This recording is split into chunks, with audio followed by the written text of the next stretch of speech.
Ang ating pong tawag sa pagsamba ay matatagpuan sa awit kabanata 71, talata 15 hanggang 17.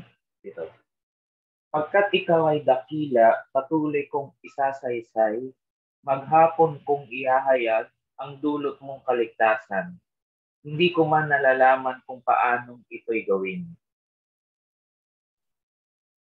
Pagkat ikaw ay Ikaw, dakila, Panginoon, Yahweh, malakas at makatuwiran, ihahayag ko sa madla katangian iyong. mula pa sa pagkabata ako'y iyong tinuruan, hanggang ngayon hinahayag ang gawa mong kabutihan.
Panginoon, maraming salamat po sapagkat kami po ay nakakapagtipon-tipon sa iyong pangalan, albeit virtually po.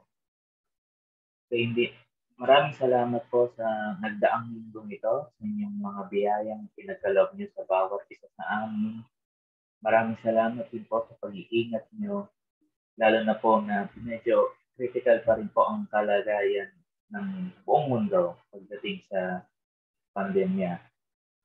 Nilalapit din po namin ang aming mga kapatid na kasalukuyang may karamdaman, Panginoon. ikaw nawa ang magbigay sa kanila ng kagalingan upang sila ay bumalik sa kanilang physical na kalakasan sa mga darating na panahon. Gayun din naman po ay patuloy niyo po kaming pag-ingatan dahil na rin po sa nangyayaring pandemya nito. Sana po ay patuloy niyo pa rin po kaming gabayan at pag-ingatan, Lord. At sa mga sana po yung mga gagawin po namin mula sa araw na ito hanggang sa hinaharap ay maging kalugod-lugod po sa inyo. Ito po ay hinihiling namin sa pangalan ni Jesus. Amen.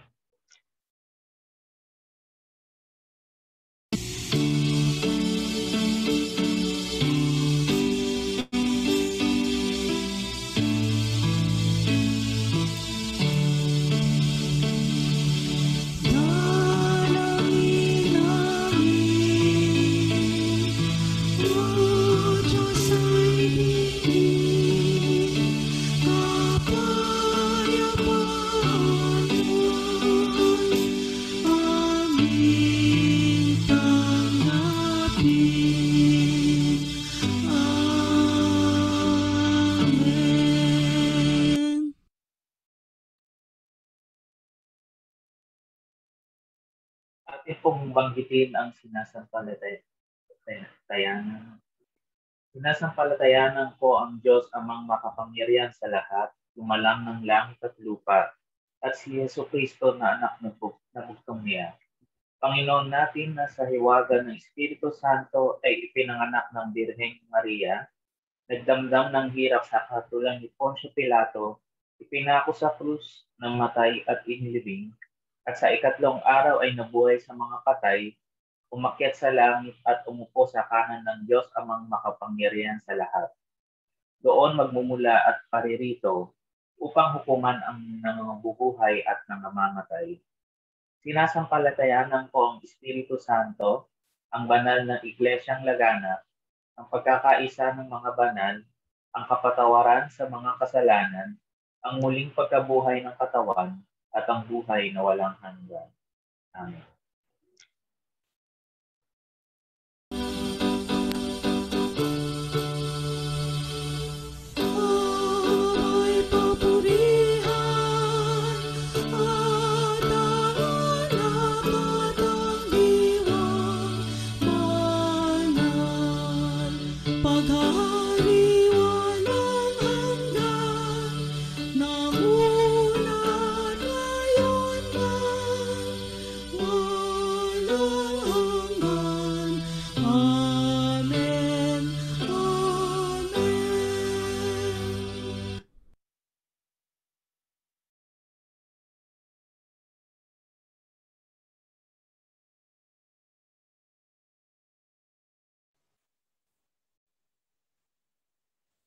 Magandang umaga po sa ating lahat.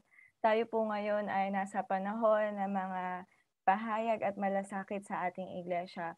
Nais ko pong ipabatid sa bawat isa na ang ating Pastor Henry po ay mag-extend po ng kanyang leave at gayon din po ang ating manggagawang babae, si Ate Ruby at Kuya Dante ay kasulukuyan pong nasa ospital naman po sa Bulacan, Bulacan. Si Ate Ruby at Kuya Dante po ay dinala po sa ospital. Kung tama po ang pagkakaalala ko ay noong Friday night din po. So kasulukuyan po na ngayon ang pareho po nating manggagawa ay naka-leave or si Pastor Henry po ay naka-leave at sila Ate Ruby naman po ay nagpapagaling. At sa mga panahon po nito ay patuloy po na si DS po ang pansamantala na magkukup-kup po sa atin. At maraming salamat po DS sa walang sawa na patuloy na pagkup-kup sa amin. So maraming salamat po at nawa po ay isama po natin sa panalangin ang ating mga manggagawa na patuloy na kalakasan, kagalakan ang ipagkaloob sa kanila at kagalingan. Tayo po ay magpatuloy para po sa ating mga pahayag. Sa ating pong gawain tuwing linggo sa ang 11 a.m. po ang online PCUMC Kids Sunday School. Ang bilin po sa akin ni Ate Ruby ay patuloy pa rin daw po ito na magpapatuloy na makakapag-send pa rin daw po siya ng link sa ating mga bata para po sa kanilang Sunday School. Samantala po ang online kamustahan naman po sa ating mga bata, yung mula 2 p.m. hanggang 4 p.m. po ay mahihinto po muna pansamantala habang nagpapalakas po ang ating Ate Ruby. Gayun din po, patuloy pa rin po na magpapatuloy ang ating gawain tuwing Thursday ang ating online midweek service na ginagawa sa ganap na 5:00 ng hapon. Ito po ay ginagawa via Zoom and Facebook Live. At gayon din po, tuwing Friday, 4 p.m. ang WSCS Care Group na ginagawa po via Messenger video call. At gayon din po sa darating na October 9, 2021, 5:30 a.m. ang NABD Dawn Prayer na ito po ay via Zoom and Facebook Live. Ating pong suportahan din ang mga gawain po ng ating distrito. Ngayon naman po tayo po ay dadako para po sa mga kapatid natin na nagdiriwang ng kanilang kaarawan at mga anibersaryo. Ngayong araw po, October 3, para po sa mga nagdiriwang ng kanilang kaarawan, ang ating kapatid na Shirley Palon, si Tita Shirley po, ang ating kapatid na Miko Villanueva at Alexander Matic. At sa October 4 naman po, ang nagdiriwang ng kaarawan ay ating kapatid na Ricaela Javier. At sa October 5 naman po, ang ating kapatid na Irenea Flamenco, si Lola Ayang po. Kung hindi po ako nagkakamali, alam ko po si Lola Ayang po kung tama po ang aking pagkakatanda, si Lola Ayang po ang pinakamatanda po nating miyembro ngayon sa ating iglesia. So siya po ay magdiriwang ng kanyang kaarawan muli sa October 5. At sa October 6 naman po, ang magdiriwang ng kanilang mga kaarawan ay ang kapatid na Jessie Villanueva at kapatid na G-Boy Villanueva. At sa darating naman po na October 8, sila po ay 5 na magdiriwang ng kanilang mga kaarawan. Parang ito na po yung nakita ko at nagawa ko pong liturgy na napakadami po sa loob ng isang araw. So sa October 8 po ay ang kapatid na Carmela Baldonado, ang kapatid na Nathaniel Candelaria, happy birthday Kuya Nat, at ang kapatid na Jolina Castillo, ang kapatid na Mark Lopez or Marcelo Lopez, at gayon din po ang kapatid na Remedios Punong Bayan.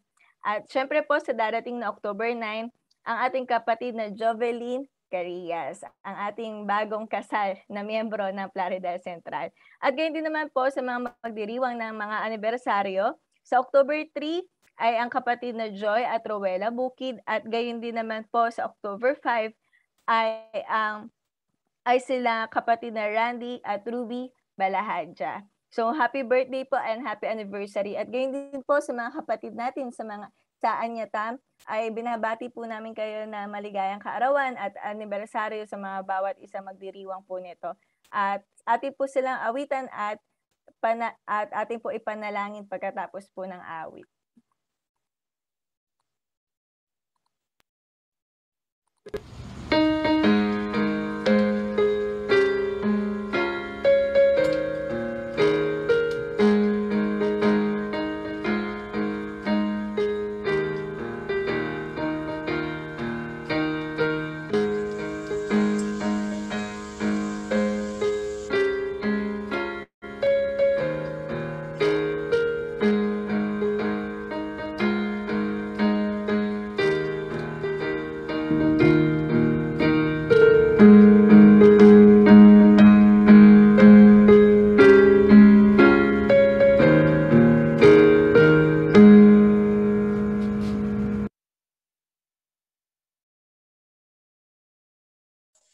Sige po, magandang umaga para sa mga kapatid nating nagdaos ng kaarawan sa Plaridel United Methodist Church, at para sa kapatid natin sa Anyatam United Methodist Church ay ang kapatid na Maria Sofia Dimla at si kapatid na Rosario Magkaling. Sila po ay nagdaos din ng kanilang mga kaarawan.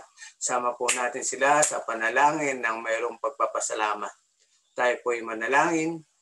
Pinupuri ka namin, O Diyos, at pinasasalamatan sa mga pagkakataong patuloy kang tumutugon sa aming mga panalangin. O Diyos, tunay nga po na napakalaking pagpapala ang binigay mo sa iyong mga anak na nagdaos ng kaarawan. Higit pa ito sa mga material na bagay sapagkat sila dinagdagan mo ng taon ng kanilang buhay. Salamat po sa buhay ni kapatid na Sher de Palon, sa buhay ni kapatid na Miko Villanueva at ni Alexander Matic. Salamat po sa panibagong taon na iyong pinagpala sila, sa panibagong taon na inyo silang iningatan. At sa panibagong taon na kanilang lalakaran, Panginoon, ay amin po pinagtatagubili ng kanilang mga lakad. Patuloy nilang maranasan ang iyong pagsama at ang iyong pag-iingat. Gayon din po, Panginoon, pinagpapasalamat po namin ang aming mga kapatid na magdaraos pa rin ang kanilang kaarawan. Si Ricaela Javier at si Irenea Flamenco, Panginoon. Salamat po sa kanilang buhay at ikaw, Panginoon, ang patuloy nilang maranasan. Tinatas din po namin sa iyo ang magkapatid na Jessie Villanueva at Jeboy Villanueva sa kanilang kaarawan. Patuloy nilang maranasan, Panginoon, ang pagtugon mo sa kanilang mga panalangin at patuloy na pagbibigay mo ng katuparan sa kanilang mga pangarap. Kasama ng kanilang mga mahal sa buhay, patuloy mo silang pagpalain. Amin din pong itinataas sa iyo ang aming mga kapatid na magdaraos ng kanilang kaarawan. Si kapatid na Carmela Baldonado, si kapatid na Nathaniel Candelaria, si kapatid na Jolina Castillo, si kapatid na Marcelo Lopez at si kapatid na Remedios Punong Bayan. O Diyos, salamat po. Napakamabiyaya ng araw na ito sapagkat sila'y sabay-sabay na pagpapalain mo ng buhay, sila'y sabay-sabay na pinagpala mo ng kalakasan, sila'y sabay-sabay na tutuparin mo yung kanilang mga panalangin na pagkakalob mo sa kanila ang kanilang mga pangarap. Dalangin namin, Panginoon, sa patuloy na pag-iingat mo sa kanila ay sila'y maging matapat at maging masayang naglilingkod sa iyo. Kasama ng kanilang mga mahal sa buhay, Panginoon, muli mo silang samahan sa panibagong taon ng kanilang mga buhay. Amin din pong itinataas sa iyo si kapatid na Jorbidin Javier Carias, Panginoon. Salamat po sa kanyang buhay. Salamat po sa panibagong yugto ng kanyang buhay. Salamat po sa panibagong kaarawan na idinagdag mo sa kanya. Nawa, Panginoon, sa bawat araw na kanyang lalakaran ay muli niyang maranasan ang iyong pag-ibig, ang iyong pagpapala, kasama ng iyong pag-iingat. Tinataas din po namin sa iyo, Panginoon, ang aming mga kapatid na Maria Sofia Dimla at ang aming kapatid na Rosario Magkaling. Panginoon, patuloy na maranasan ang iyong mga anak na ito, ang iyong kaputihan, ang iyong pag-iingat at ang iyong panguna. At ikaw, Panginoon, ang lagi nilang maging kalakasan at maging kaaliwan kasama ng kanilang mga mahal sa buhay. Gayon din po, Panginoon, tunay na napakabuti mo sa aming mga kapatid sapagkat ang kanilang mga pagsasama, ang kanilang mga pagmamahalan ay patuloy mo tinadagdagan ang mga taon ng buhay. Salamat po sa panibagong taon ng anibersaryo ng kasal ng aming kapatid na Joy at Rowella Bangil. Panginoon, ikaw, Panginoon, ang magpala sa kanila. Ikaw, Panginoon, ang patuloy na magbigay ng katuparan sa kanilang tahanan na pinapangarap. Ikaw, Panginoon, ang lagi nilang maranasan sa kanilang mga kabuhayan at lagi nilang maranasan, Panginoon, ang tamis ng iyong pagmamahal sa kanilang mga pagsasama. At ikaw ang magpala at magbigay ng katuparan ng kanilang pangarap. Itinataas din po namin sa iyo ang mag-asawang Randy at Ruby Balahadja, Panginoon. Anibersaryo po nila. Salamat po sa panibagong 365 araw na idaragdag mo sa kanila. Nakasama kanila, Panginoon. Bayaan mong ang iyong biyaya ay patuloy na dumaloy sa kanilang tahanan. Bayaan mong ang iyong pag-ibig, ang kanilang maging pag-ibig. Bayaan mo ang iyong pag-iingat ang lagi nilang maranasan. O Diyos, pagpalain mo ang panibagong taon ng kanilang pagsasama at maranasan nila ang iyong kabutihan. Kasama ng mga kapatid namin sa lahat ng dako, hindi man namin nabanggit ang kanilang mga pangalan. Amin pong tinataas ang kanilang mga pangalan na nagdaos ng kanilang kaarawan. Amin po silang pinagpapasalamat sa iyo. Saan man sila naroroon, ano man ang kanilang ginagawa, Panginoon, sa pagkakataon itong silang nagdaos ng kanilang kaarawan, silang nagdaraos ng kanilang anibersaryo, ay ikaw, Panginoon, ang kanilang maging kaaliwan at kalakasan. Sa pagpapatuloy ng kanilang buhay, lagi mo silang samahan. O Diyos, sa pagpapatuloy ng aming gawain, ikaw ang laging manguna at ikaw ang laging magpala. Samahan mo kami habang ikaw ay aming pinaglilingkuran. Sa pangalan ni Jesus ko aming dalangin. Amen. Amen.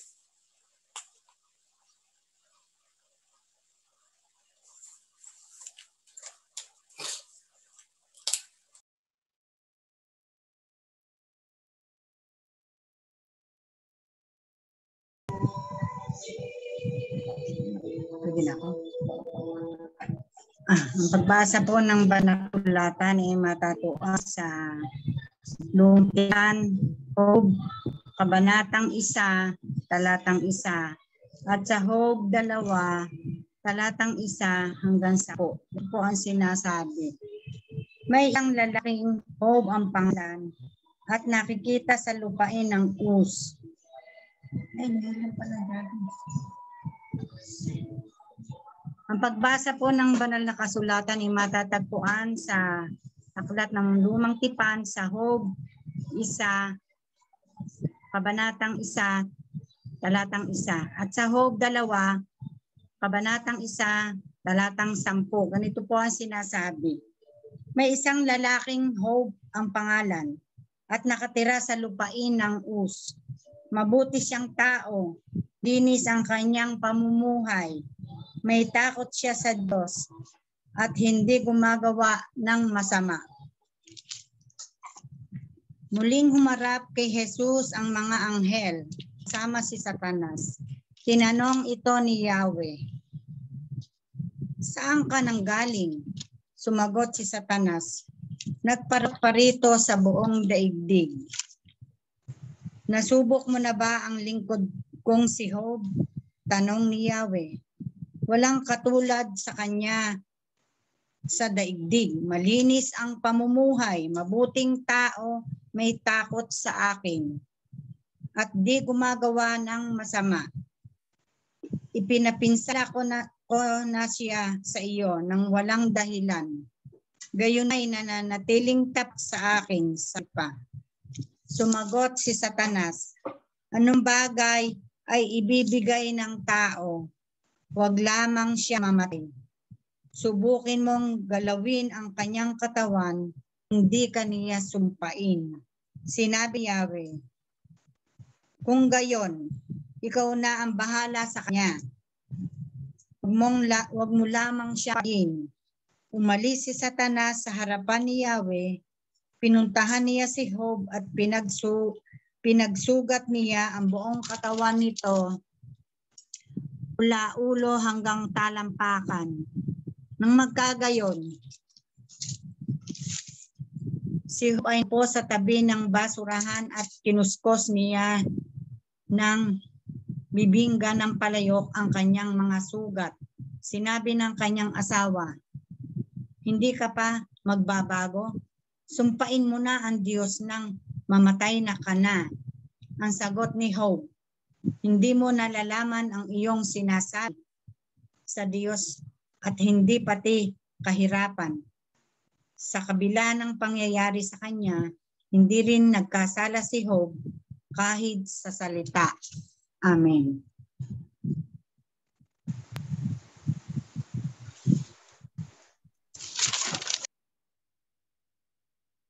Para po sa ikalawang pagbasa, matatagpuan po natin ito sa Aklat ng Hebreo, Kabanata 1, talatang 1 hanggang 4, at sa Hebreo, Kabanata 2, 5 hanggang 12. Ganito po ang sinasabi. Ang Diyos na nagsalita ng unang panahon sa ating mga magulang, sa iba't ibang panahon at sa iba't ibang paraan sa pamamagitan ng mga propeta, ay nagsalita rin sa atin sa mga huling araw na ito sa pamamagitan ng kaniyang anak na siyang itinalaga na tagapagmana ng lahat ng mga bagay, na sa pamamagitan naman niya ginawa ang sanlibutan. Palibhasa'y siyang sinag na kanyang kaluwalhatian at tunay na larawan ng kanyang pagkadiyos, at umaalalay ng lahat ng mga bagay sa pamamagitan ng salita ng kanyang kapangyarihan, ng kanyang magkagawa at ng paglilinis ng mga kasalanan ay lumuklok sa kanan ng karangalan sa kaitaasan, na naging lalong mabuti kaysa sa mga anghel, palibhasa'y nagmana ng lalong marilag na pangalan sa kanila. Sa Hebreo Kabanata 2, ganito naman po ang sinasabi. Sapagkat hindi niya ipinasakop sa mga anghel ang sanlibutang darating na siya aming sinasaysay. Ngunit pinatunayan ng isa sa isang dako na sinasabi, "Ano ang tao upang siya'y iyong alalahanin, o ang anak ng tao upang siya'y iyong dalawin?" Siya'y ginawa mong mababa ng kaunti kaysa sa mga anghel. Siya'y pinutungan mo ng kaluwalhatian at ng karangalan. At siya'y inilagay mo sa ibabaw ng mga gawa ng iyong mga kamay. Nilagay mo ang lahat ng mga bagay sa pagsuko sa ilalim ng kanyang mga paa, sapagkat nang pasukuin niya ang lahat ng mga bagay sa kanya, ay wala siyang iniwan na di sumuko sa kanya. Ngunit ngayon ay hindi pa natin nakikitang sumuko sa kanya ang lahat ng mga bagay. Kung hindi nakikita natin ang ginawa niyang mababa ng kaunti kaysa sa mga anghel. Sa makatuwid ay si Jesus na dahil sa pagbaba ng kamatayan ay pinutungan ng kaluwalhatian at karangalan upang sa pamamagitan ng biyaya ng Diyos ay lasapin niya ang kamatayan dahil sa bawat tao. Sapagkat marapat sa kanya na pinagkulan ng lahat ng mga bagay at sa mga pamamagitan ng lahat ng mga bagay sa pagdadala ng maraming anak sa kaluwalhatian. Nagawing sakdal siya sa may gawa ng kaligtasan nila sa pamamagitan ng mga sakit, sapagkat ang nagpapangibanal at mga pangingibanal ay pawang isa. Na dahil dito hindi siya nanghihinayang tawagin silang mga kapatid. At sinasabi, ibabalita ko ang iyong pangalan sa mga kapatid. Sa gitna ng kapisanan ay aawitin ko ang kapurihan mo. Pinagpala po tayo ng Diyos sa pagkabasa ng banal na sulatan.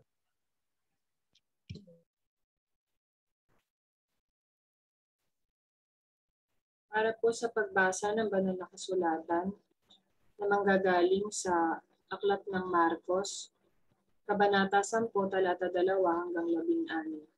At ganito po ang sinasabi. May mga Pariseyong lumapit kay Jesus. Ibig nilang masilo siya, kaya't kanilang tinanong, naaayon ba sa kautusan na hiwalayan ng lalaki ang kanyang asawa? Tugon niya, ano ang utos sa inyo ni Moises? Sumagot naman sila, ipinahintulot ni Moises na hiwalayan ng lalaki ang kanyang asawa matapos bigyan ng kasulatan sa paghihiwalay. Ngunit sinabi ni Jesus, dahil sa katigasan ng iyong ulo, kaya niya inilagda ang utos na ito. Subalit sa pasimula pa, nang likhain ng Diyos ang sanlibutan, nilalang niya silang lalaki at babae. Dahil dito ay iiwan ng lalaki ang kanyang ama at ina, at magsasama sila ng kanyang asawa, at sila'y magiging isa. Kaya't hindi na sila dalawa, kundi isa. Ang pinagsama ng Diyos ay huwag paghiwalayin ng tao. Pagdating sa bahay, ang mga alagad naman ang nagtanong kay Jesus tungkol sa bagay na ito. Sinabi niya sa kanila, ang sino mong lalaking humiwalay sa kanyang asawa at mag-asawa sa iba ay gumagawa ng masama. Gumagawa ng masama sa kanyang asawa. Siya ay nangangaling niya. At ang babaeng humiwalay sa kanyang asawa at mag-asawa sa iba ay nangangaling niya rin. Ipagpapatuloy ko, pinagpala ni Jesus ang maliit na bata. May nagdala ng mga bata kay Jesus upang hilingin ipatong niya ito sa kanyang ang kanyang kamay. Ngunit pinagwikaan sila ng mga alagad. Nagalit si Jesus nang makita ito at sinabi sa kanila, pabayaan ninyong lumapit sa akin ang mga bata. Huwag ninyo silang sawayin, sapagkat sa mga katulad nila, nagahari ang Diyos. Ito ang tandaan ninyo. Ang sino mang hindi tumatanggap sa paghahari ng Diyos tulad ng isang maliit na bata ay hindi mapapabilang sa mga pinaghaharian niya. At kinalong ni Jesus ang mga bata, ipinatong ang kanyang mga kamay sa kanila at pinagpala sila.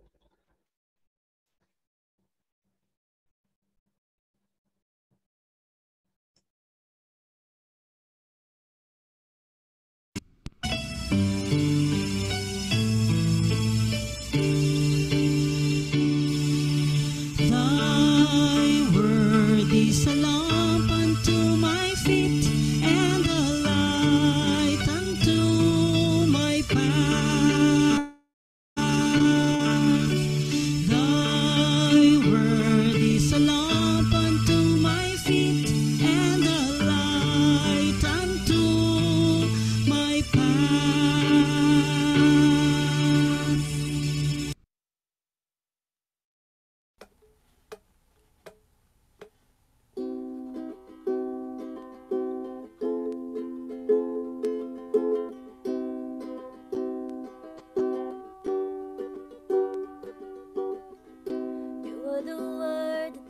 beginning, one with God the Lord Most High. Your hidden glory in creation, now revealed in you are Christ. What a beautiful name it is, what a beautiful name it is, the name of Jesus Christ, my King.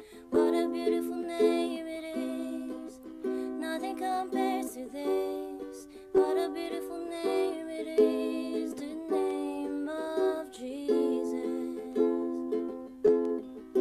You didn't want heaven without us, so Jesus, you brought heaven down. The sin was great, your love was greater.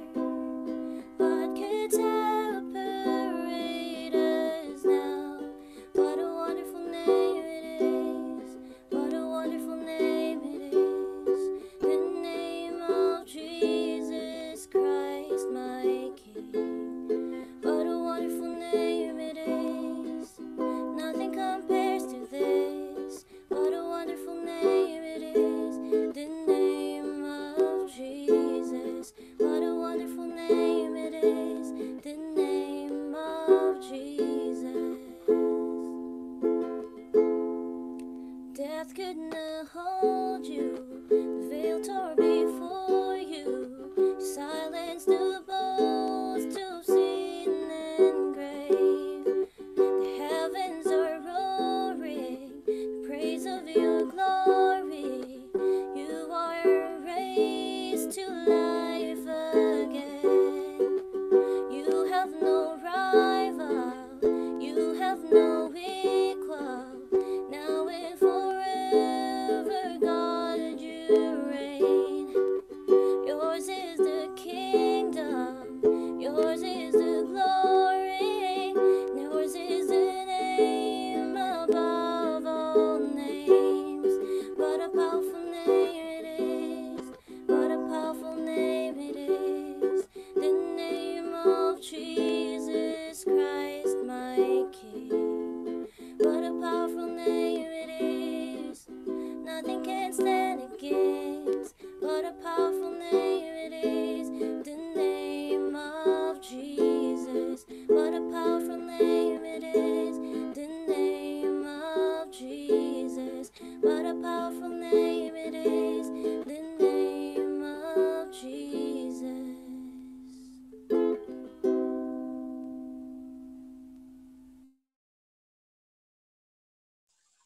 Amen. Magandang umaga. What a powerful name it is. The name of Jesus, ang pangalan ng Panginoon. Sobrang napakamakapangyarihan. Purihin ang Panginoon. Mga kapatid, nais kong balikan natin yung mga pagbasa. So, alam natin yung kasaysayan ni Job. Napakaganda ng introduction ng aklat ni Job. Pagpapakilala kay Job bilang isang mabuting tao. Yan. Tanungin mo nga yung sarili mo, mabuti ba ako? Yan. So ang ganda nun, ano? Ang ganda nun, ano? Mabuting tao at may takot sa Diyos. Yun yung napakagandang paglalarawan ng unang talata ng aklat ni Job. At alam naman natin yung kasaysayan ni Job. Siya yung nakaranas ng pagsubok na halos itakwil na siya, tinakwil na siya ng kanyang asawa. At pinuprovok pa siya na itakwil niya ang Diyos. Ano ba yung mensahe ng aklat ng Job? Ang aklat ng Job ay nagpapaalala lang sa atin na maging ang mga taong mababait, ang mga taong tapat, ay sinusubok din ng Diyos upang lalong makita yung kanyang katapatan. Kaya ang Diyos natin ay hindi Diyos lang ng kapayapaan, kundi Diyos din ng kahirapan at pagsubok. Kaya ito, sabi nga, ang aking bang Diyos ay Diyos ko lang ng kasaganaan. Hindi, Diyos ko rin siya ng kahirapan. At Diyos ko rin siya ng pagsubok. So, ang mahalaga doon ay yung pagtatagumpay sa pagsubok. Yun yung magandang makita natin doon sa aklat ni Job. Tayo po, bagamat matuwid, bagamat meron tayong pagsunod sa Panginoon, hindi tayo exempted sa pagsubok sapagkat ang pagsubok ay kasama sa proseso ng buhay, kasama sa proseso ng Diyos para makita yung ating pagiging tapat at yung pagiging matuwid sa kanyang harapan. At sabi doon, sa kabila ng napakaraming pagsubok na pinagdaanan ni Job, na wala yung kanyang asawa, kanyang anak, kanyang kabuhayan, sabi doon ay hindi pa rin siya nagkasala. At then, sabi doon, dinoble pa ng Panginoon yung pagpapala. Naniniwala ko na pagkaraan ng mga pagsubok natin ay maraming pagpapala ang inilaan sa atin ng Diyos. Kaya hindi naman, doon sa ikalawang pagbasa, yung paring paging mabuti at pagsubok ang sinasabi dito. Ang magandang gusto kong tignan natin doon ay yung Diyos ay nagsasalita sa iba't ibang paraan. Ang Diyos ay nagpapahayag sa iba't ibang karanasan at sa iba't ibang panahon. Minsan lang tayo mga tao, hindi tayo sanay bumasa. Hindi natin mabasa yung pinapahayag ng Diyos. Hindi natin mabasa, hindi natin maintindihan yung sinasabi ng Diyos. Kasi masyado tayong busy sa maraming bagay. Sabi doon ay dumadaan din sa pagsubok ang mga tao. Sabi doon para rin subukin. At ang pagsubok nga ay bahagi ng pagpanday ng Diyos sa mga taong gusto niyang biyayahan. Yun yung sinasabi. At doon sa ating ebanghelyo, kapansin-pansin, at kung inyong papansinin yung ebanghelyo ng San Marcos, talatang 2 hanggang 11, merong parang magkakaibang yugto o dalawang magkaibang yugto ang talatang ito. Yung una, ang unang yugto dyan ay yung lumapit ang mga Pariseyo kay Jesus. Ito yung lumapit anya ang mga Pariseyo kay Jesus with intent to test o to put into trial ang ating Panginoon. Yun yung unang ano. Yung pangalawa ay yung meron namang nagdala ng mga bata kay Jesus. Ayan. At doon nga sa kwento doon ay yung sa pagdadala ng mga bata kay Jesus ay parang hindi pabor ang mga alagad kaya sinaway niya ito. Diba? Sinaway niya ng mga alagad ang mga huwag kayong lumapit dyan sa Panginoon.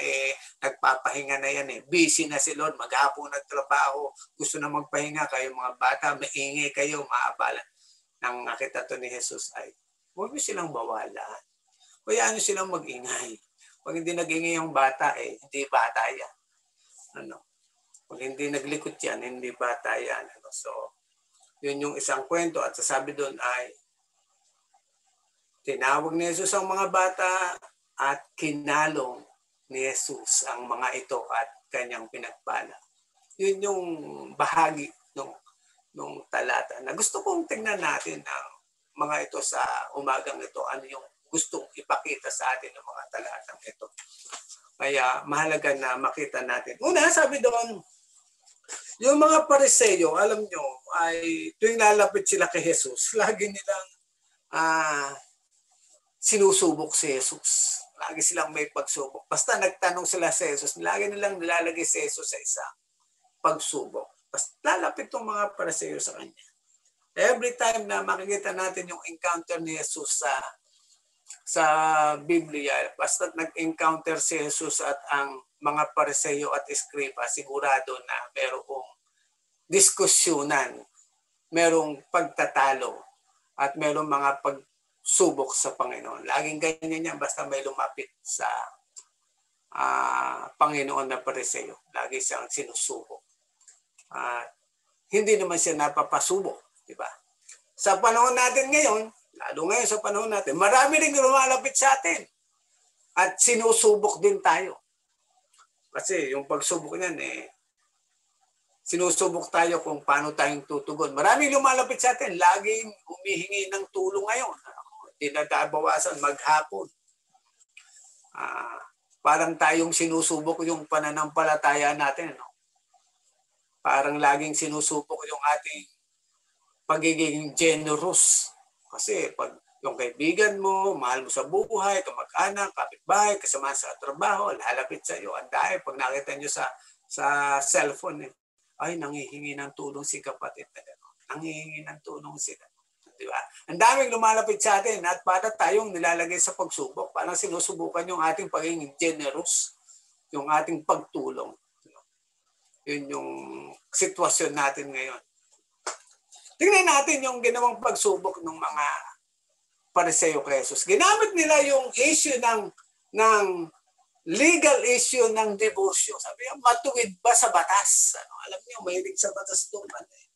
Mga Pariseo. Naaayon ba sa kasulatan? Naaayon ba sa kautusan? Naaayon ba sa batas? Lagi nilang ginagamit itong mga legal issue kay Jesus para siya ay siluin.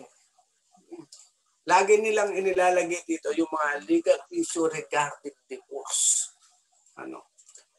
Alam nyo, tinitingnan nila yung divorce bilang isang legal na usapin at hindi nila ito tinitingnan bilang isang spiritual na bagay at relasyon na nagtitibay dito. So, kaya ang tanong nila, naayon ba sa batas ang diborsyo?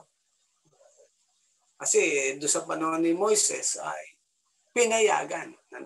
Pinayagan yung pagdidivorce. Gaya yung sinasabi naman doon sa salata, makabasa ninyo. Ang divorce ay allowed. Ginagawa lang ang divorce kapag mayroong naganap na kasalan. Kapag walang kasalan, walang divorce yung mangyayari. Kaya yung kasal ay ginagamit lang yung divorce ay ginagamit lang upang ang dalawang nakatali ay paghiwalayin. Yun daw ba sa batas yun? Sabi niya. Kung ano ba ang ginawa ni Moises? Sabi ka, ginawa ni Moises, pinayagan. Pinayagan lang, pero hindi yan kagustuhan ng Diyos. Hindi kagustuhan ng Diyos nang magkaroon ng diborsyo. Hindi intention ng Diyos na ang mga mag-asawa ay paghiwalayin. Kaya lang pinayagan. The only reason why Moses allowed divorce doon sa mag-asawa ay to protect the injured party. Para proteksyonan yung injured party. Bet mo pa nga naman pagsasama-samayan kung araw-araw, umaga, tanghali, hapon, nagboboxing. Kung araw-araw, hapon, umaga, tanghali, hapon, nagtutungayawan. Kung araw-araw ay hindi nagkakasundo at nag-aawayan, so lumalaki yung damage, naapektuhan yung kanilang pagsasama, naapektuhan yung kanilang sarili, nawawala na sila sa sarili ng wisyo, at maging yung kanilang mga mahal sa buhay, yung kanilang mga anak ay naapektuhan. Mamaya makikita natin bakit sinama sa talata yung bata. Di ba? Inalawd lang yan kasi merong maapektuhan, hindi na healthy yung pagsasama nila. Pero hindi yun ang intention ng Diyos. Ang gusto lang ay kaya nagkaroon ng diborsyo para yung mga party na na-injured ay magkaroon ng pagkakataong makarecover, makaahon. Ngunit hindi ito binibigyan kapahintulutan para magkaasawa ka ng iba. Kasi minsan ang perspective ng diborsyo o maging sa ating bagay sa ating bansa naman ay walang diborsyo, yung nullity of marriage, yung annulment. Minsan kasi ang nagiging intention lang ay para mag-asawa ng bago. Pero ang intention ng Diyos sa pagpayag sa pamamagitan ni Moses ng pagdidiborsyo ay para lang proteksyonan yung injured party. Para lang hindi na magpatuloy yung pagkakaroon ng sakitan. Hindi intent ng diborsyo na ikaw ay mag-asawa uli. Kaya nga sabi din yung sino mang babae o lalaki na nakapagkasundo maghiwalay at nag-asawa uli ay nagkakasala. Yun pa rin yung kasulatan. Hindi Hindi sinasabi ng kapag nag-divorce kayo, pwede na kayo uling mag-asawa. Pero ang sabi niyo sa Biblia, ang lalaking nakapagkasundo sa babae at nag-asawa uli, ay nagkasala siya ng pangangalo niya. Yun namang isa ay yung babaeng umalis sa kanyang asawa ay nagkasala siya ng pakikiapid. So, hindi pa rin pinapayagan doon. Ang layunin ng Diyos ay pagsamahin ang babae at lalaki bilang mag-asawa, ngunit hindi para maghiwalay. Kaya nga sabi, kaya lang kayo pinayagan sa sobrang tigas ng ulo ninyo. Hindi kayo magkasundo. Kaya niya pinayagan na yan. Pero the main purpose nun ay yung proteksyonan yung injured party. Pangalawa, sabi doon ay pinakikita ng talata yung pag-create ng Panginoon sa gender equality. Likha nilalang ng Diyos ang babae at ang lalaki. Equal gender. Yan yung issue ngayon sa atin.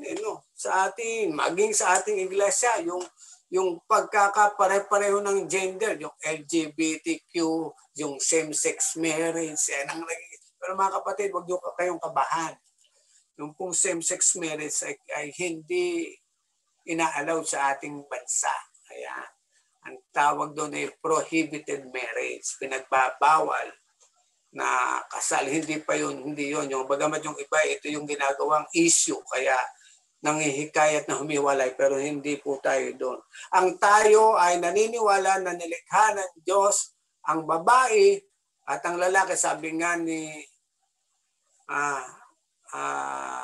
Bishop Nakpil, we are created being, male being and female being, ang babaeng tao at ang lalaking tao. So kahit anong gender mo, lalaki ka lang din at babae ka lang din. So yun yung pinakikita dito, yung pagkabantay ng paglikha ng Diyos sa babae at lalaki at yung sinasabi yung pagsasama. So yung kasal. Alam nyo, sa matandang tipan, sa mga naunang panahon at maging sa iba pang mga lugar sa ating panahon, yung pagkakasal, yung pag-aasawa ay transactional. Transaction. Hindi ito binabind ng pagmamahalan. Transactional sa Old Testament. Pumunta ka doon. Hanapin mo din yung asawa mo at kausapin mo yun at yun ang gusto mong mapangasawa. Yung kasala, yung pag-aasawa noong unang panahon ay transactional. May transaction. Kailangan magbayad si lalaki o kailangan magbayad si babae. Para bang pagbili ng property. Pagbili mo at pagbebenta mo, pag ayaw mo na, pwede mo nang iwan, pwede ka uling bumili. Napapanood niyo ba yung sa GMA ngayon na legal wives? Diba? Meron ngayong legal wives. So, doon pinakikita no, para mapangasawa mo yung babae, kailangan meron kang dowry. Meron kang ibibigay. Di ba? Bakit? Kailangan magbigay. Kailangan yun. Pag ganon, parang transactional yung marriage, yung pagsasama. Pwedeng tinitignan yung babae bilang isang property. Tinitignan yung isang babae bilang isang pag-aari na at any time pwede niyang i-dispose at his own discretion. Kaya sa matandang tipan ay yung kasal ay parang transactional yan eh. Pwedeng panregalo yung babae kaya maraming naging asawa si Haring Solomon. Kaya napakaraming naging asawa nung kasi pinangre-regalo siya. Yung babae ay pinangre-regalo sa hari. At kapag pinangregalo ko sa hari, ang babae kapag niregalo sa hari, asawa na siya. O, di ba? Isipin mo na pinangre-regalo lang ang babae bilang asawa. So, transactional siya.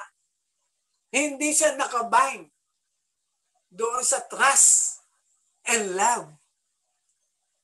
So, sa ating panahon, napaka-special ng kasal. Maging ngayon sa paningin ng Panginoon, napaka-special talaga ng kasal.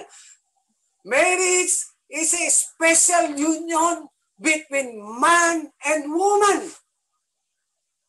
Yeah, ito sabi nga ito yung foundation ng pamilya. Napaka-special nito sa paningin ng Panginoon sapagkat sa pamamagitan ng pagsasama ng isang babae at ng isang lalaki ay mabubuo ang isang pamilya na tinatawag na basic unit in our society. But yung pagsasama na yon ay hindi sila nagsama dahil meron silang transaksyon. Yung pagsasama na yon ng isang babae at lalaki bilang mag-asawa ay nagsimula sa kanilang pagmamahalan at pagtitiwalaan. Marriage is founded by love and trust. Yeah. Ang pag-aasawa kaya siya special, yung pagsasama ng babae at lalaki. Kasi founded to ng pagmamahalan. Pag hindi mo mahal yung isang tao, bakit ka magpapakasal dyan? Unless malaki ang insurance niyan. No. Unless malaki yung maging pakinabang mo dyan. Pero hindi yun. Ang mahalaga daw na foundation ng isang pagsasama sa isang mag-asawa ay founded ng pag-ibig. Nung isang araw, tinatanong ko si Mrs. Rojas, sweetheart ka ko. Ilang taong ka na ba? Sabi niya, 56. Naku, 56. Abutin kaya tayo ng golden. At 24 years pa yun. Kasi 26 yun na kami magkasama. At 24 years pa ka ako bibilangin. Ako ka ako 55 na. At 75 ka ako, 25 years. Ang tagal, no? Para tayong mag-golden. Ano? Pero ganun pa man, asahan mo ka ako. Hindi kukupas yung pag-ibig ko sa iyo. Kung paano ko tang inibig nung isang araw na nagkita tayo. Ganun din hanggang ngayon. Hindi kumukupas. Kasi founded of love. Ang isang pagmamahalan na ang pundasyon, ang isang pagsasama na ang pundasyon ay pagmamahalan, kailanman mahirap tibagin. So balik kapag nawala yan, madali na yang bumagsak. Yun yung unang-unang elemento sa pagsasama ng babae at lalaki bilang magsak. Kaya special yan sa paningin ng Diyos eh. Kasi yun yung binding factor, yung pag-ibig. At yung pag-ibig kapag ito yung nag-bind sa iyo, hindi mo pwedeng alisin yung pagtitiwala, trust.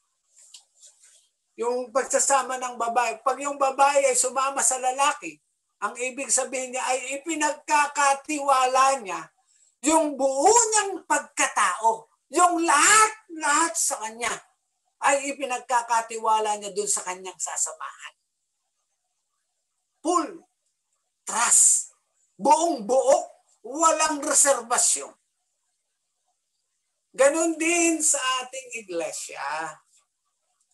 Dapat ang ating iglesia parang yung pag-aasawa.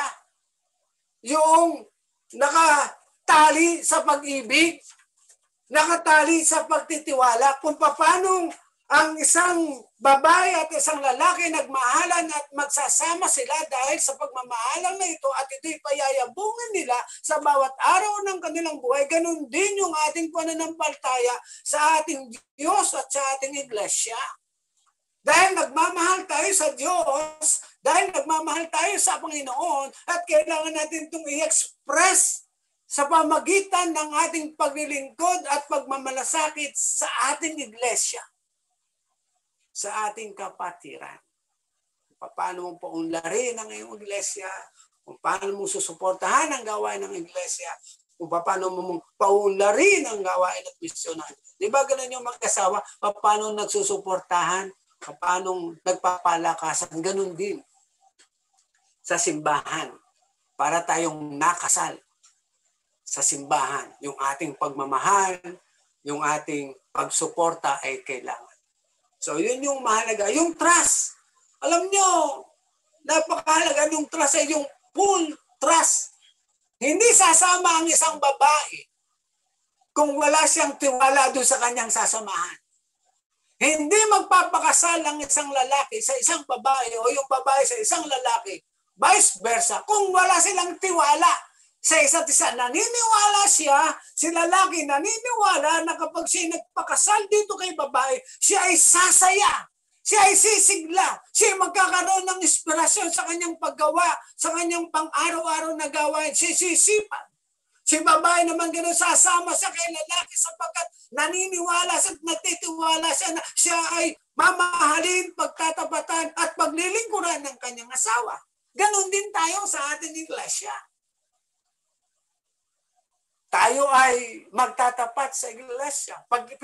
Kapag tayo nagtiwala sa Panginoon at ang Panginoon nagtiwala sa atin, yung ating iglesia ngayon ay pinapangasiwaan natin sa pamagitan ng ating panalangin, sa pamagitan ng ating pagdalo, sa pamagitan ng ating pagmamalasakit at pagkakaloob. Ito'y bahagi ng ating pananagutan sa Diyos.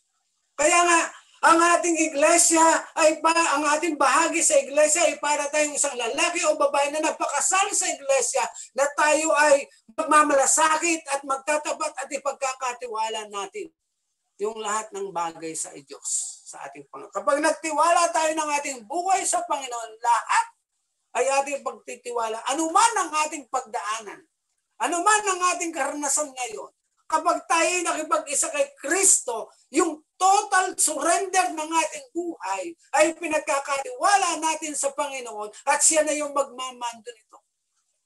Bahala na siya anuman yung pagdaanan natin. Kano man katagal ang mangyari yung pandemya, hindi niya tayo iiwan, hindi niya tayo pababa. Siya yung pinagkakatiwalaan ng ating buhay. Yun yung unang bahagi. Pangalawa, ay yung paglapit ng mga magulang na dala yung kanilang bata papunta kay Jesus. Minsan merong mga kontrapelong alagad eh. Kahit saan yata talaga may kontrapelo eh. No? May kontrabida. Yung mga magulang excited na excited, nabalitaan nila si Jesus nandun sa isang dako, nabalitaan nila ang ating Panginoon ay nandoon sa isang lugar, kasama ng mga alagad, excited sila, binihisan nila yung kanilang mga anak, binihisan nila, nilagyan ng polvo, nilagyan ng pabango. Halika mga anak, pupunta tayo kay Jesus ngayon. Paano ba sinabi? Halika anak, pupunta tayo sa Jollibee ngayon. Halika anak, magmamakdo tayo. Halika anak, pupunta tayo sa Enchanted Kingdom. Excited yung mga magulang. Excited yung mga bata na pupunta kami kay Jesus, pupunta kami kay Jesus. Pagdating nila doon, nakita sila ng mga alagad. Oh, saan kayo pupunta? May checkpoint. May checkpoint. Bawal ang bata. Bawal ang bata.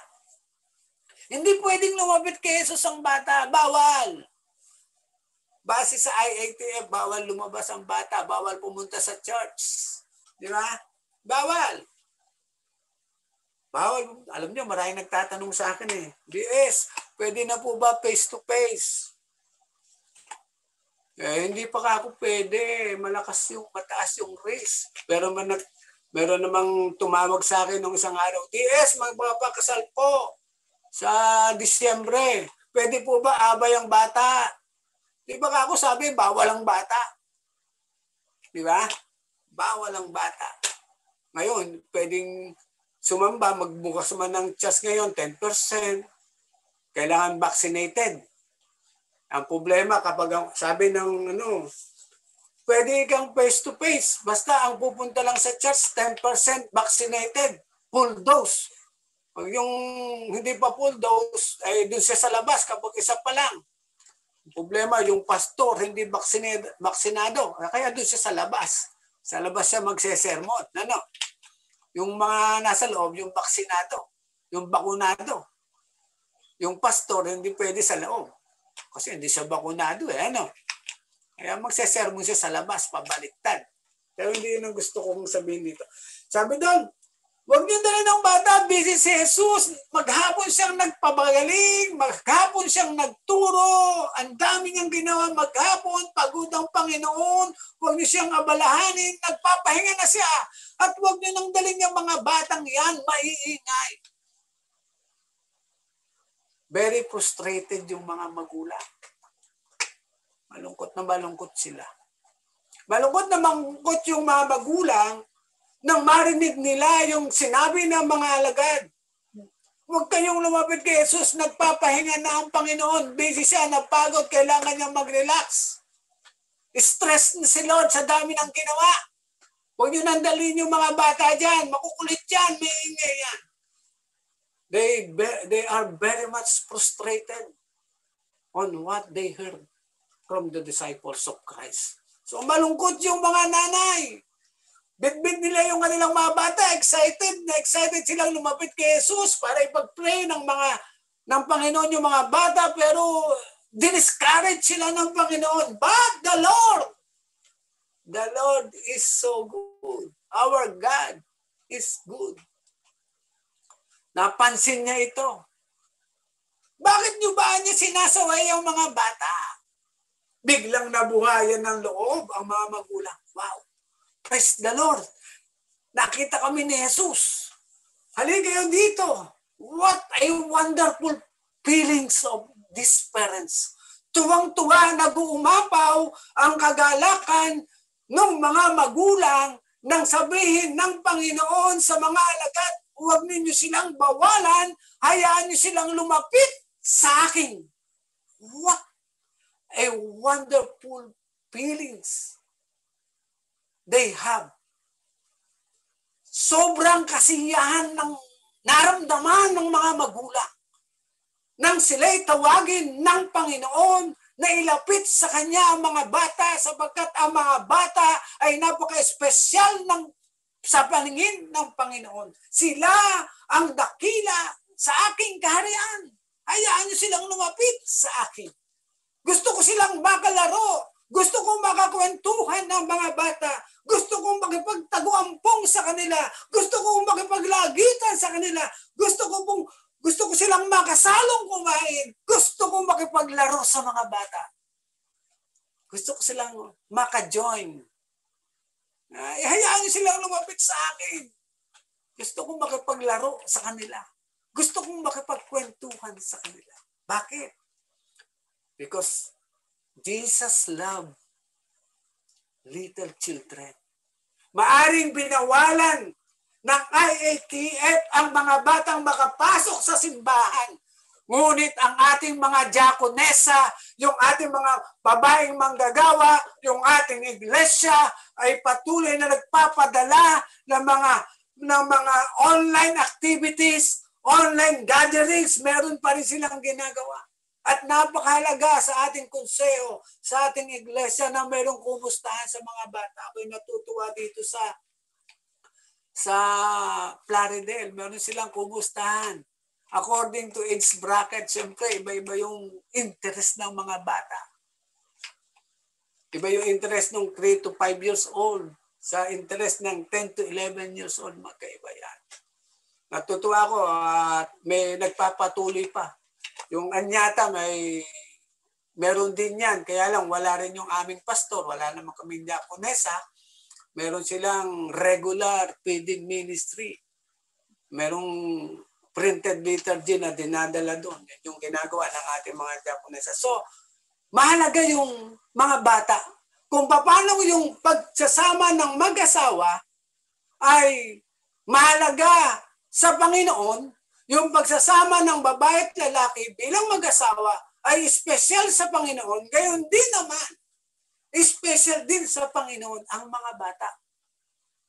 Very special sila. Alam nyo, doon sa mga nag-aaway na mag-asawa, sa mga naghihiwalay, yung batas ay laging tumitingin for the benefits of the child. Kung ano ang pinakamabuti para sa bata, kung ang mga magulang ay maghihiwalay, ang prime purpose ng law sa kanilang pagbibigay ng hatol ay hindi nakadepende doon sa kung ano ang gagawin ng mag-asawa, kundi nakadepende kung alin ang pinakamabuti para sa mga bata.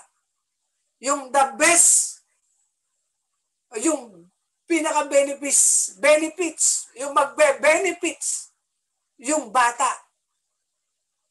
Doon nakatingin ang batas. Sa mga, kaya nga maraming batas. Kaya nga yung karapatan ng mga bata ay naipasa yan. Kasi yung mga bata ay vulnerable sa pang-aabuso. Vulnerable sa sakit. Kaya special sa Panginoon yan. Kung paano ang best interest ng bata yung pinakamabuting, yung kapakanan ng bata ang tinitignan ng huwes sa pagkanyang aaward ng custody sa mga bata, lalo't higit ang Panginoon. Pinapahalagahan niya ang mga bata. Kung paano pinapahalagahan niya ang mga pagsasama ng mag-asawa, ganun din, pinoproteksyonan niya yung mga bata. Sapagkat sila yung prone to harassment, prone for exploitation. Kaya mahalaga ang mga bata. At ang maganda dito, sa talatang ito, at dito kung gusto dalhin tayo lahat. Pagkatapos doon ay matapos nakapaglaro si Jesus sa mga bata, matapos makapagkantahan, matapos makapagsayawan, matapos makapagtiktokan si Jesus doon sa mga bata, ang sabi noon, at the end of the day, kinalong ni Jesus ang mga bata. Mga kapatid, very significant itong talatang to nang sabihin ng Ebanghelyo ni Marcos na kinalong ni Jesus ang mga bata sa kandungan ng Panginoon. Ang iglesia sa kandungan ng Panginoon. Ang mga pamilya sa kandungan ng Panginoon. Mga kapatid, mga magulang, yung talatang sinabi ni Marcos nang sabihin niyang kinalong ni Jesus ang mga bata, ay ibig sabihin ang mga bata ay secured na secured sa kamay ng Diyos. Ano man ang kanilang pinagdaanan, ano man ang kanilang karanasan, kapag sila ay nasa kandungan ng Diyos, masisigurado natin ang proteksyon, masisigurado natin ang pagpapala, masisigurado natin ang pagtatagumpay sa kandungan ng Panginoon. Ang ating iglesia, ang ating pamilya, ang ating lipunan, nagdaraan sa isang masikip na landas ng buhay. Maraming karanasan na nagbibigay sa atin ng kalungkutan. Lumalakad tayo sa krisis, ang ating simbahan, ang ating pamilya. Ngunit kung ang ating pamilya, ang ating mga anak, ang ating buhay at ang ating iglesia ay ilalagay natin sa kandungan ng ating Panginoon, masisigurado natin na tayo ay poproteksyonan. Tayo ay magkakaroon ng kapayapaan. Masisigurado natin, pagtiwalaan natin ang kandungan ng Panginoon ng punong-puno ng pagmamahal. Yayakapin niya tayo kagaya ng pakipag-yakap niya sa mga bata, kagaya ng pagpapala niya sa mga bata. Kung ang ating buhay, ang ating iglesia ay buong-buo natin pagtitiwala sa kandungan ng Diyos, tayo ay magtatagumpay sa lahat ng pagsubok na ating pinagdadaanan. Ano man ang ating kalagayan ngayon, nandiyan ang Diyos. Gusto tayong kalungin ng Panginoon, ng ating Ama, upang sabihin sa iyo, anak, ako ang bahala sa iyo. Anak, huwag kang kabahan. Huwag kang malungkot. Everything is under control. Everything is under my control. Kaya kitang proteksyonan. Kaya kitang palakasin. Kaya kitang pagpalain sa lahat ng karanasan mong yan. Ang ating iglesia, ang ating pamilya, ang ating mga buhay, ang ating ekonomiya. Kapag yan ay pinagkatiwala natin sa kandungan at pagpapala ng Diyos, tayo magtatagumpay. Magandang umaga sa ating lahat.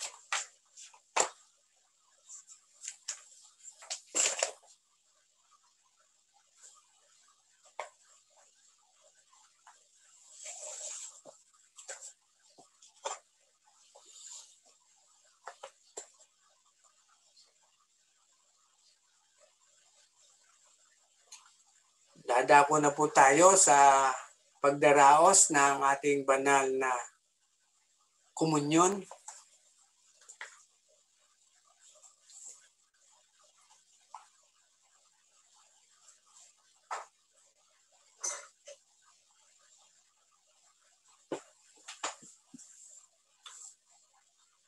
Ang Panginoon ay nag-aanyaya sa atin sa kanyang dulang. Ang dulang na ito ay bukas sa lahat ng nagsisiibig sa Kanya. kung kaya't sa ating pakikiisa sa hapag, taimtim nating pagsisihan ang ating mga kamalian upang makapamuhay tayo ng payapa sa pag-ibig ng Diyos at sa isa't isa. Mabitin natin ang ating na pangumpisan.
Pakinggan ninyo ang mabuting balita.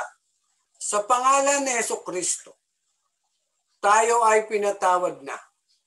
Pustong takal, siksik, liglig at umaapaw sa pamagitan ng kanyang walang hanggang pag-ibig. Luwalhati sa Diyos sa kataas-taasan. Amen. Ang ating Panginoong Jesus ay sumasa atin. Hindi lamang sa panahon ng banal na dula, kundi sa lahat ng panahon. Sa ating pagdiriwang, sa ating mga pagkapagod, sa ating mga tuwa, sa ating mga pagtangis, sumaatin nawa ang kapayapaan ng ating Panginoon. At sumaiyo rin.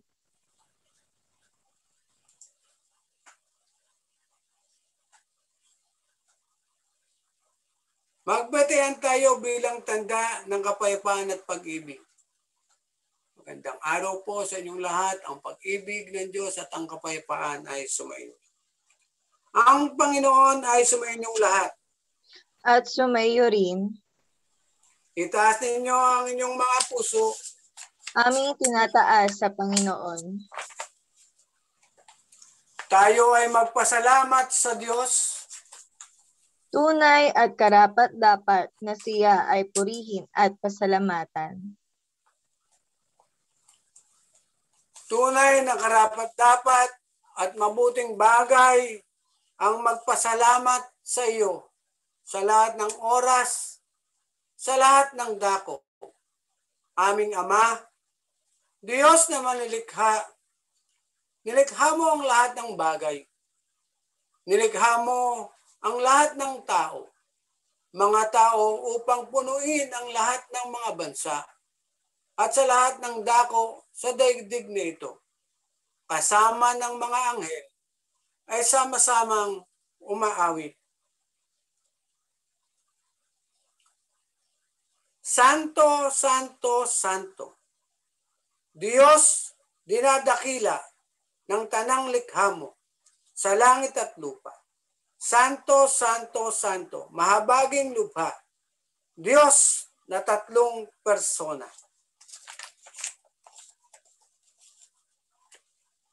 Banal na Diyos, naming makapangyarihan, pinagpalang Jesucristo, ang aming Panginoon.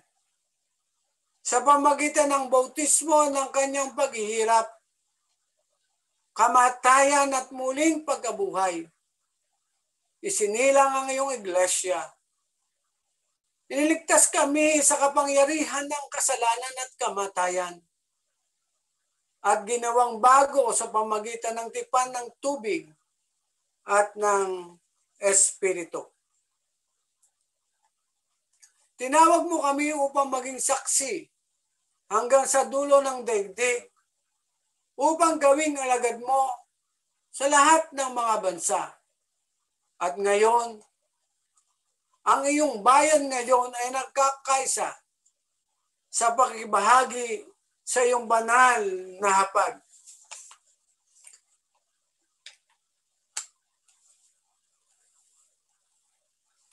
Noong gabing ibigay niya ang kanyang sarili, kumuha siya ng tinapay, ibinigay sa kanyang mga alagad at sinabi, kunin ninyo ito at kanin. Ito ang aking katawan na ibinibigay sa inyo. Gawin ninyo ito na mayroong pag-alaala sa akin. At nang matapos ang hapunan, kinuha niya ang saro at nagpasalamat at binigay sa kaniyang mga alagad at kanyang sinabi, inumin ninyo ito. Ito ang aking dugo. Ang dugo ng bagong tipan ay binubuhos para sa inyo at para sa kapatawaran ng inyong mga kasalanan. Gawin ninyo ito sa pag-alaala sa akin.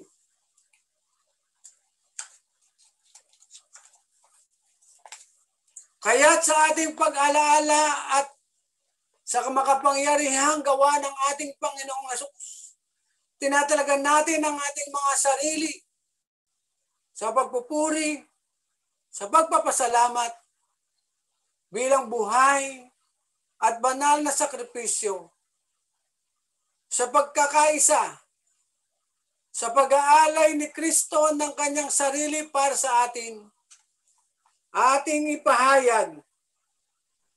Si Kristo ay namatay, si Kristo ay nabuhay na mag-uli. Si Kristo ay muling darating.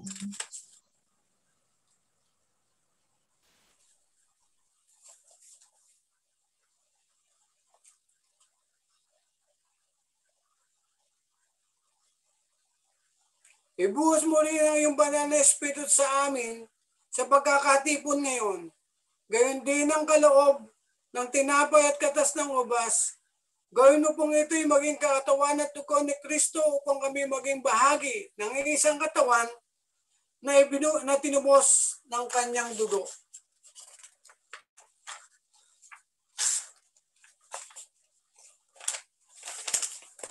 Muli nating pagtibayin ang ating pakipagkomunyon sa ating iglesia at sa iglesia ng buong mundo.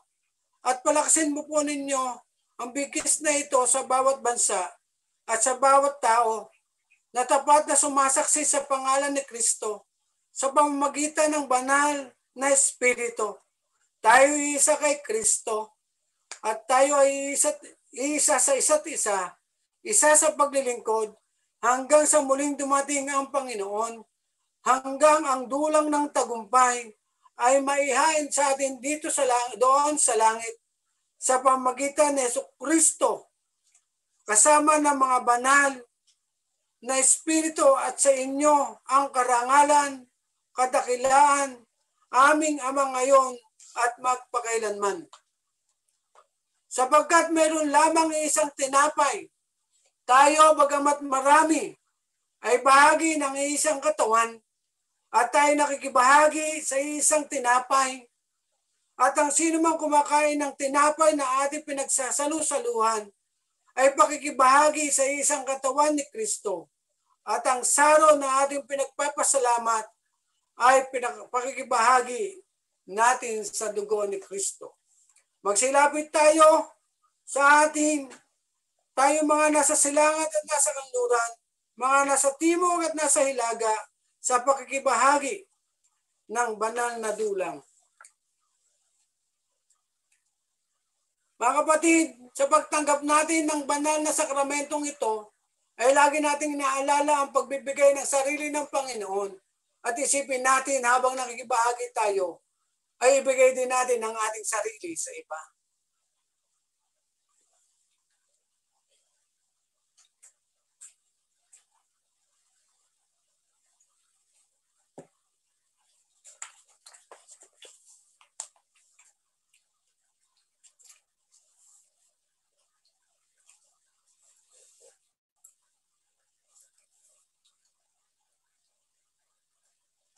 Magsilapit tayo, kayo na nasa silangan at kanluran, tayong lahat makibahagi sa banal na sakramento.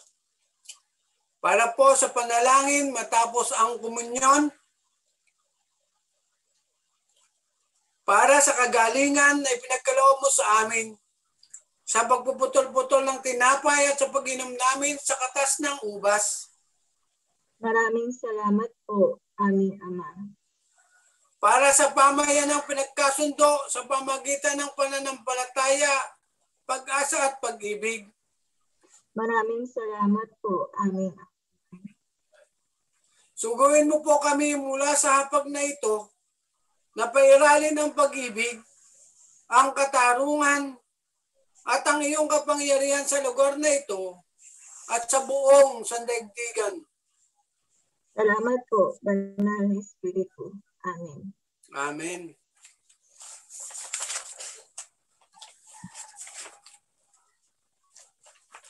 Magandang umaga po sa ating lahat. Tayo po ngayon ay nasa panahon ng ating paghahandog. Maaari po nating ikaloob ang ating mga ikapu at handog sa pamagitan ng ating GCash account na ifa-flash po sa ating screen. Maaari nyo pong i-scan na ating QR code or ilagay po ang ating numero na nakikita nyo po ngayon sa screen. At gayon din po ay mag-send po tayo ng screenshot ng ating pag-send sa GCash sa ating kapatid na Paula May. At gayon din po ay muli po, wala po muna magdadala ng ating mga ikapu at handog sa ating church. At dahil po naka-quarantine po ngayon ang mga tao nandun, kaya po wala po muna magdadala ng kanilang mga ikapu at handog po doon. Kung wala po kayong kakayahan mag-GCash, ay ipunin na lamang po pansamantala ang inyong mga handog at ikapu. Muli maraming salamat po at magandang umaga.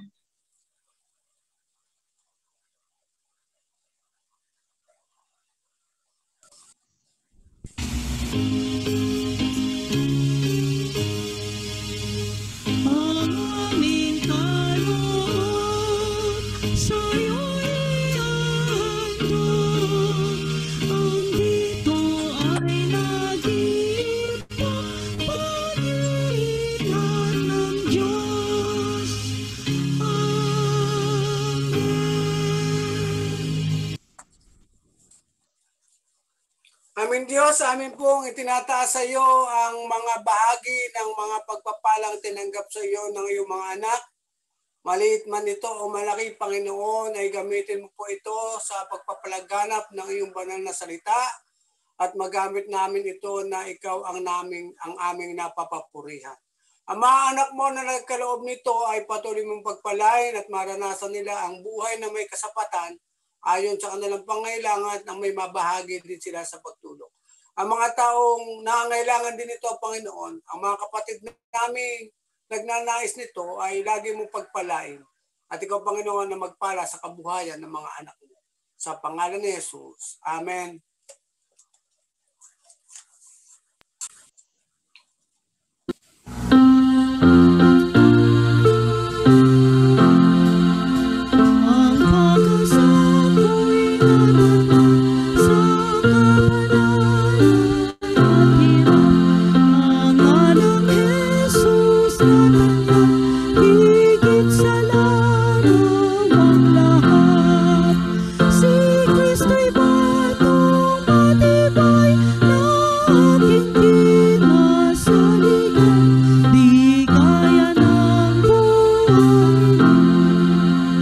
Maging alon, magmasal.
tayo'y manalangin.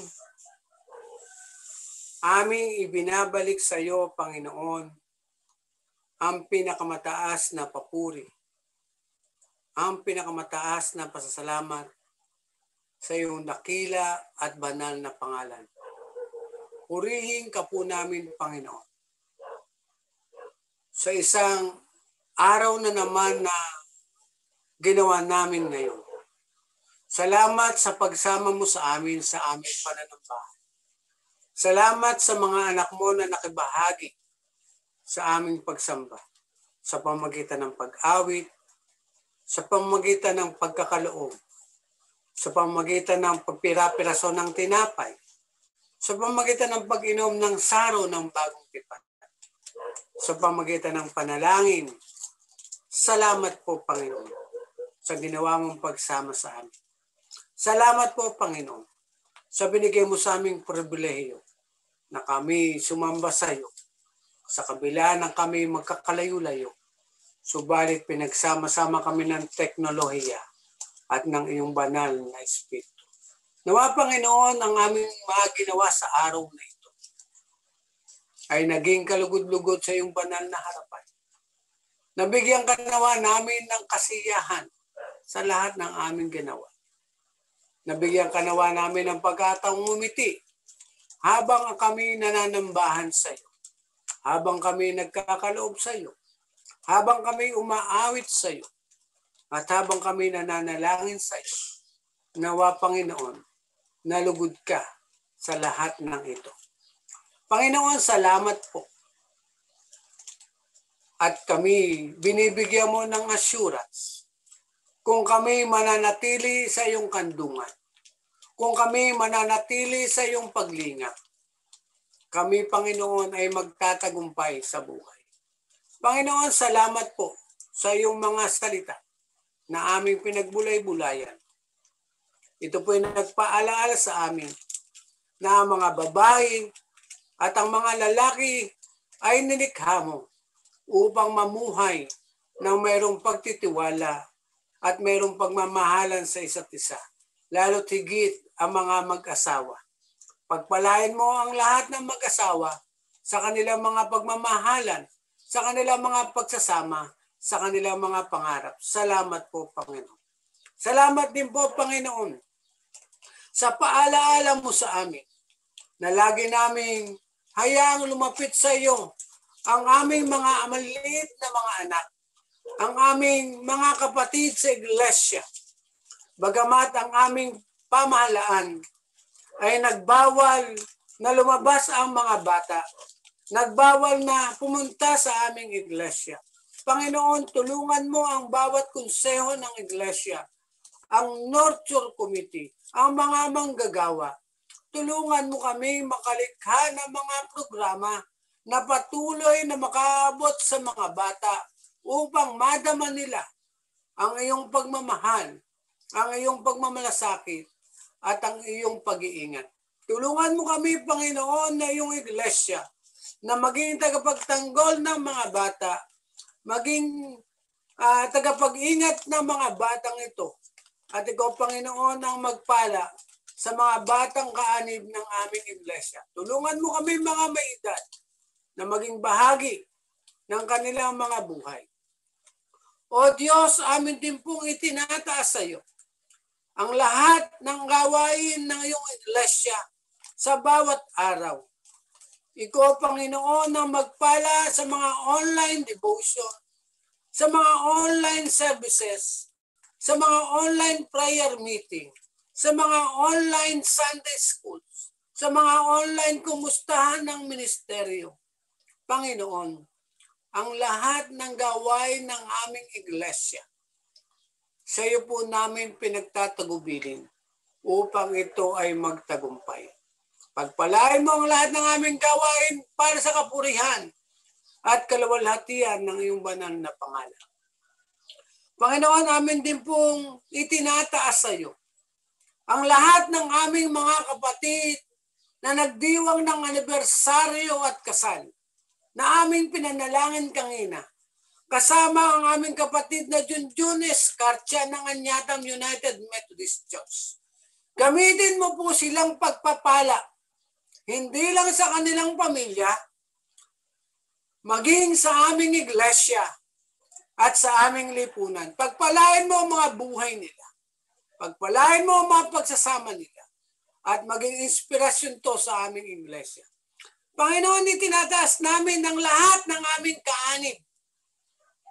Ano man ang kanilang kalagayan sa buhay. Ano man ang kanilang pinagdadaanan, hindi ito nalilingit sa iyo. Pagpalain mo ang aming mga kaanib ng iglesia, ang mga laiko ng iglesia, ang mga konseho ng iglesia. Tulungan mo po ang mga kapatiran ng Anyatam United Methodist Church, ng Plaridel United Methodist Church, ng Northeast Bulacan District, ng Bulacan Annual Conference, ng Manila Episcopal Area, ng Philippine Central Conference, Panginoon, kasama ng General Conference. Pagpalain mo po ang aming mga kapatiran. Tulungan mo po sila na masumpungan lagi ang mga biyaya na kailangan namin sa bawat araw ng aming buhay upang meron kaming magamit sa aming pagtulong sa lahat ng lalapit sa amin. Opo, Panginoon. Nagkakaroon po ng kalungkutan sa aming mga puso. Sa puso ng iyong mga anak, kapag merong lumalapit sa amin at kakaunti yung aming naibibigay, nalulumbay po kami doon. Gusto po naming tugunan ang lahat ng mga taong lumalapit sa amin. At hinihingi po namin sa iyo na ibigay mo sa amin ang maraming biyaya upang marami kaming matulungan, upang maraming magpasalamat sa iyo. Sapagkat ikaw ang nagsabi, Panginoon, ikaw ang nagbibigay ng binhing niya hasik upang mamunga ito ng mabuting gawa. Sa iyo nang gagaling yung tinapay na kailangan namin sa bawat araw upang may gamit kami sa kawang gawa. Panginoon, pagpalain mo ang kabuhayan ng mga kapatiran upang magamit namin ito sa paglilingkod sa iyo. Gayon din, Panginoon, tulungan mo ang bawat kapatiran na mapanatiling matatag, masigla, at malago at nakikiisa yung aming pananampalataya sa lahat ng gawain ng Iglesia. Yung buhay espiritual, yung buhay mananampalataya, yung buhay pananampalataya ng bawat kaanib, Panginoon, ay patuloy mong payabungin, patuloy mong pasiglahin, at patuloy mong gamitin ng bawat laiko sa pagpapahayag ng iyong pag-ibig, ng iyong pagliligtas, ng iyong pagpapala. Panginoon, namin din pong inilalapit sa iyo ang aming mga kapatirang mayroong mga pinagdaraanang pagsubok sa buhay. Pagsubok sa kabuhayan, Panginoon, lingapin mo po sila. Bigyan mo po sila ng sapat na kabuhayan. Bigyan mo po sila ng sapat na hanap buhay. Yung mga naghahanap ng pagkakakitaan, Panginoon, tulungan at turuan mo po silang masumpungan ito. At ibalik nila sa iyo ang pagpupuri at pasasalamat sa anumang pagpapala na kanilang masusumpungan. Panginoon, aking pong tinataas sa iyo yung aming mga kapatiran na mayroong karamdaman. Alam mo po, Panginoon, kilala mo po sila. Maaring nasa paggamutan po sila. Maaring nasa bahay po sila. Panginoon, ikaw yung Diyos noon at Diyos ngayon. Ikaw yung Diyos na nagpapagaling. Ikaw yung Diyos na nagpapalakas. Kung paano ang mga bulag ay nakakita dahil sa iyong biyaya. Kung paano ang mga pilay ay nakalakad dahil sa iyong kahabagan. Kung paano ang babaeng 12 taon nang inaagasan ay gumaling ng mahipo ang iyong laylayan ng iyong pananampalataya, ng iyong damit, Panginoon. Panginoon, ikaw yung Diyos na hindi nagbabago. Ikaw yung Diyos na pinagkakatiwalaan namin na mayroong kang magagawa sa lahat ng aming mga kapatid na mayroong karamdaman. Dalawin mo po sila, Panginoon. Haplusin mo po sila ng iyong kapangyarihan. Pagalingin mo po sila, Panginoon, sa banig ng kanilang karamdaman.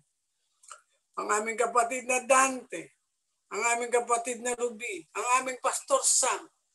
Hindi man namin mabanggit ang kanilang mga pangalan, ng aming Kuya Freddy ng Baliwag United Methodist Church kasama ng kanyang kabiyak. Salamat Panginoon at narinig mo kami. Papagalingin mo sila. Yung lahat ng aming kapatid ay iyong pagalingin. Panginoon, ipinagkakatiwala po namin sa iyo ang buhay ng mga manggagawa mo. Ang Pastor Henry, ang Ate Resi, samahan mo sila. Ipakita mo at ipadama mo, Panginoon, sa kanila ang buhay na mayroong kasiglahan. Ilagay mo po, Panginoon, sa kanilang mga puso ang panibagong sigla.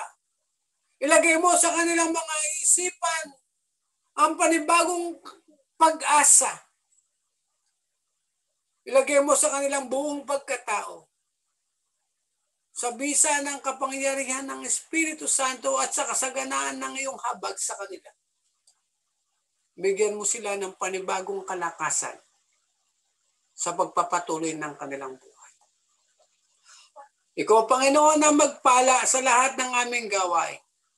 Ikaw, Panginoon, ang magpala sa lahat ng aming iisipin. Ikaw, Panginoon, ang magkaloob sa lahat ng aming pangailangan. Salamat po, Panginoon, sa lahat ng iyong mga anak na naging bahagi ng aming pananambahan. Ang technical team ng Plaridel, salamat po sa mga mayap na walang sawang nangunguna dito. I-bless mo sila kasama ng kanilang mga pangalan. At ikaw, Panginoon, ang lagi naming maparangalan sa lahat ng aming gagawin. Sa panibagong linggo ng aming buhay, samahan mo kami. Pagpalain mo kami at gamitin mo kaming daluyan ng pagpapala para sa iba. Ito po yung aming dalangin kay Kristo na aming Panginoon. Amen.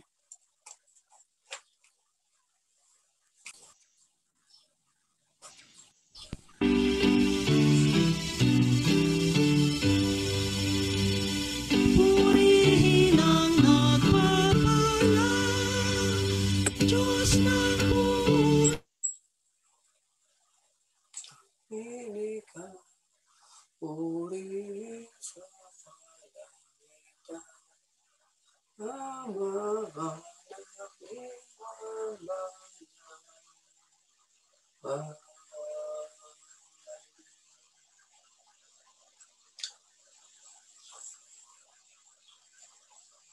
ang pag-ibig ng Diyos.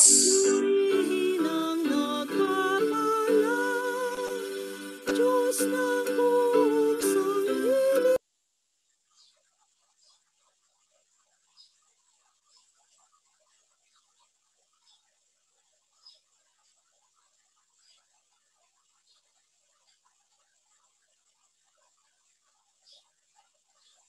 Ang pag-ibig ng Diyos amang banal na makapangyarihan sa lahat, ang laging managana sa ating mga buhay, sa ating pamilya, sa ating iglesia at sa ating lipunan.